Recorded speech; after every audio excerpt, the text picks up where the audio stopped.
Korido at buhay na pinagdaanan ng tatlong prinsipeng magkakapatid na anak ng Haring Fernando at ng Reyna Valeriana sa Kahariang Berbania. Aralin 38, ang hinakdal ni Leonora, saknong 1585 hanggang 1628. Tumayo si Prinsesa Leonora at buong tapang na humarap kay Haring Fernando. Nakikiusap siya na pakinggan ang kanyang kwento, ang kwento ng hirap na matagal niyang tinimpi.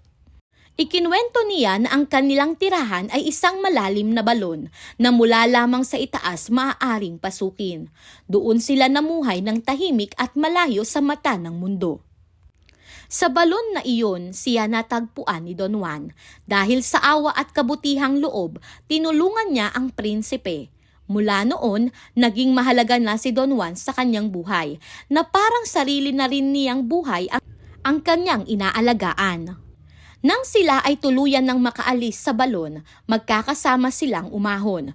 Ngunit bago pa sila tuluyang makalayo, napansin ni Leonora na naiwan ang kanyang singsing, ang tanging alaala mula sa kanyang mga magulang. Gusto sana niyang bumalik upang kunin iyon. Pagod na pagod man si Don Juan, pinilit pa rin niya ang sarili na siya na ang bumalik sa balon. Ngunit habang umaakyat siya, biglang naputol ang lubid. Isang panlilinlang na gawa ni na Don Pedro at Don Diego. Iniwan si Don Juan sa balon upang mamatay. Pagkatapos nito, nagpatuloy sa paglalakbay sina Don Pedro at Don Diego at iniwan na si Don Juan. Dala ang balak na sa Berbania idaos ang kasal. Nang marinig ni Haring Fernando ang buong salaysay ni Leonora, siya ay lubos na nalungkot at nagalit sa ginawa ng kanyang mga anak. Nabigatan ang kanyang dibdib sa sinapit ni Don Juan. Pagkaraan, naglabas ang hari ng hatol sa ngalan ng bathala na ang mabuti ang dapat manaig. Sa sandaling iyon, tumayo rin si Doña Maria Blanca. Tumitig siya sa hari at sinabing ang lahat ng napanood nila sa palabas ay tunay na larawan ng kanilang buhay ni Don Juan, puno ng hirap, pagsubok at sakit.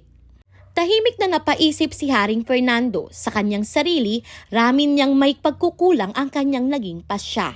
Ngunit bilang hari, kailangan niyang panindigan ang batas ng kaharian. At dito, lalo pang uminit ang tensyon sa palasyo.